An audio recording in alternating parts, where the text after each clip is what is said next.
నమస్తే. పార్లమెంట్ ఎన్నికల వేళ ఇప్పటికే జహీరాబాద్ ఎంపీ టికెట్ ఒక హాట్ టాపిక్గా మారింది. చికోటి ప్రవీణ్ పేరు ప్రస్తావన వస్తోంది. ఈ నేపథ్యంలో తొలి వెలుగు చీకోటి ప్రవీణ్ని సంప్రదించే ప్రయత్నం చేసింది. ఆల్మోస్ట్ ఇంటర్వ్యూ కంప్లీట్ అయింది. సో మేము వెళ్ళే సందర్భంలో కొంతమంది జహీరాబాద్ నుంచి కొంతమంది అర్చకులు కావచ్చు, అదేవిధంగా గుడికి సంబంధించినటువంటి కొంతమంది భక్తులు వచ్చారు. జహీరాబాద్ నుంచి వస్తున్నామని వాళ్ళు నాతో మాట్లాడడం జరిగింది. సో ఒకసారి మాట్లాడదాం, అసలు జహీరాబాద్ నుంచి ఎందుకు వచ్చారు, వాళ్ళు ఏందనేది తెలుసుకుంటే. చీకోటి ప్రవీణ్ ఎంపీగా పోటీ చేయబోతున్నాడు, ఆయనను మేము ఆహ్వానిస్తున్నాము. ఇక అక్కడ పూజించినటువంటి కొంత ఏదైతే ఆ పూజా సామాగ్రి కావచ్చు, లేకపోతే కొంత తీర్థం కూడా ఆయనకు ఆశీర్వాదంగా తీసుకొచ్చినామని వాళ్ళు చెప్పడం జరిగింది. సో ఒకసారి మాట్లాడదాం. వాళ్ళు ఆల్రెడీ మీ దగ్గరకు వచ్చారు, ఇప్పుడే మీకు షాల్వా కప్పి సో అక్కడి నుంచి వచ్చినటువంటి ఆ తీర్థం ఆ ప్రసాదం ఇచ్చారు. సో ఎట్లా అసలు ఇప్పటివరకు మీ పేరు కేవలం ప్రస్తావనకానే సోషల్ మీడియాలోనే ఉన్నది. ఇక టికెట్ రాకముందే వీళ్ళంతా కూడా మీ దగ్గరకు వచ్చి మీరు రావాలి ఆహ్వానిస్తున్నటువంటి సందర్భం ఏమనిపిస్తున్నది? ఒక మంచి నాయకుడిని కోరుకుంటారు కాబట్టి జైరాబాద్ ప్రజలందరూ కూడా ఇక్కడ రావడం జరుగుతుంది. రోజు కూడా వస్తున్నారు. ఇలా ముఖ్యంగా మరి అర్చకులు కూడా వచ్చారు, నాకు ఆశీర్వచనం ఇచ్చారు. దేవుడు బ్లెస్సింగ్స్, శివుడు బ్లెస్సింగ్స్ ఉండాలి, మీరు మా దగ్గర టికెట్ తెచ్చుకోవాలి, గెలవాలి అని చెప్పి వాళ్ళందరూ కూడా వాళ్ళ తరఫున భగవంతుడిని ప్రార్థిస్తున్నారు. చెప్పాను కదా, జైరాబాద్ ప్రజలందరూ కూడా చీకోటి ప్రవీణ్ని కోరుకుంటారు. నేను ఇంకా ఇప్పుడు ఈ మంచి రోజు చూసుకొని నేను వెళ్తాను, మీరు కూడా రండి. అక్కడ ప్రజల స్పందన ఏంది, ప్రజలు ఎట్లా నన్ను ఆదరిస్తుర్రు, చీకోటి ప్రవీణ్ పై ఏ రకంగా నమ్మకం ఉంచుకుర్రో మీరు లైవ్గా చూడాలని మనం. జహీరాబాద్కు చీకోటి ప్రవీణ్ గతంలో ఏమైనా చేసిందా, లేకపోతే ఎందుకు ఇంతమంది మీ మీద ప్రేమ చూపిస్తారు? జహీరాబాద్లో నేను చేసిందని కాదు, నేను 2-3 సందర్భాలలో వెళ్ళినా. ఆడ హిందుత్వం ప్రమాదంలో ఉంది. గట్టి స్టేట్మెంట్స్, యువతని నేను ప్రోత్సహిస్తూ హిందుత్వం గురించి ఏమైనా చేయాలి, గోవును రక్షించుకోవాలని కొన్ని స్టేట్మెంట్స్ ఇవ్వడం జరిగింది.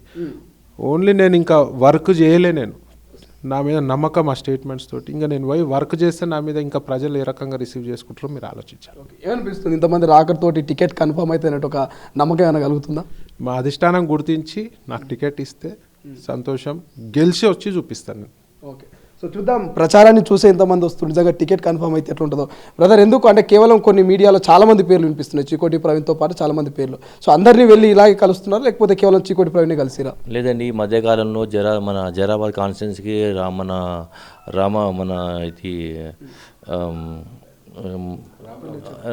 శ్రీరామనవమి రోజున అన్న రావడం జరిగింది. భారీ ఎత్తున కాన్వాయ్తో వెళ్ళడం జరిగింది. అక్కడ అన్న కొన్ని స్టేట్మెంట్లు ఇవ్వడం వల్ల జైరాబాద్ ప్రాంతం చాలా వెనుకబడి ప్రాంతంలో ఉంది కాబట్టి అభివృద్ధి చేయడానికి అన్నగారు మన బీజేపీ నుండి ఎంపీగా ప్రపోజల్ జరుగుతున్న సందర్భంలో మేము జైరా సంఘం నుండి జైరాబాద్ నుండి వచ్చి అన్నని కలిసి మన ఎంపీ టికెట్ కోసం ప్రయత్నిస్తే మా కాన్స్టిట్యున్సీకి రావడం వల్ల అభివృద్ధి జరుగుతుందని కోరుతున్నాం అన్నగారు. గతంలో కూడా వేరే వ్యక్తి ఎంపీగా పోటీ చేసిండు, లక్ష్మారెడ్డి కావచ్చు, చాలామంది ఆశిస్తున్నారు అక్కడ ఎంపీ టికెట్ కోసం.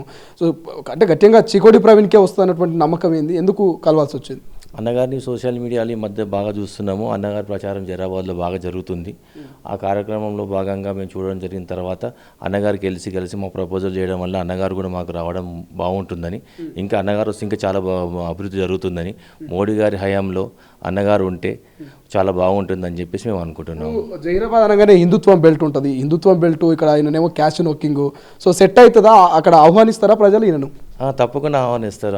అన్నగారు లాంటిది ఏం లేదు, క్యాజినో పక్కకు ఉంటుంది. మరి ఆయన ఒక గో సంస్కృతి ఉంటుంది అన్నగారి దగ్గర, అందరినీ కలుపుకో తత్వం ఉంటుంది కాబట్టి అన్నగారిని మా కాన్స్టిట్యున్సీకి రావాలని మేము బలంగా కోరుతున్నాము. ఓకే, సో ఇక ఇది మొత్తం మీద మనకు స్పష్టంగా తెలుస్తుంది. సో చీకోటి ప్రవీణ్ గారికి దగ్గరికి మనం రావడం ఇంటర్వ్యూ సందర్భంలో వీళ్ళందరినీ చూస్తూ ఉంటే కూడా ఒక రకంగా చీకోటి ప్రవీణ్ ఇంటి చుట్టూ వలస మొదలైంది. ఇప్పటికే జహీరాబాద్ టికెట్ వస్తున్నటువంటి ప్రచారంతో ఇట్లా ఉంటే, ఒకవేళ నిజంగా టికెట్ వస్తే మరి జహీరాబాద్ బరిలో చీకోటి ప్రవీణ్ గెలుస్తారా లేదా అనేది చూడాల్సిన అవసరం ఉంది. ఇక కెమెరా పర్సన్ అజయ్తో శ్రీశైలం, తొలి వెలుగు, హైదరాబాద్.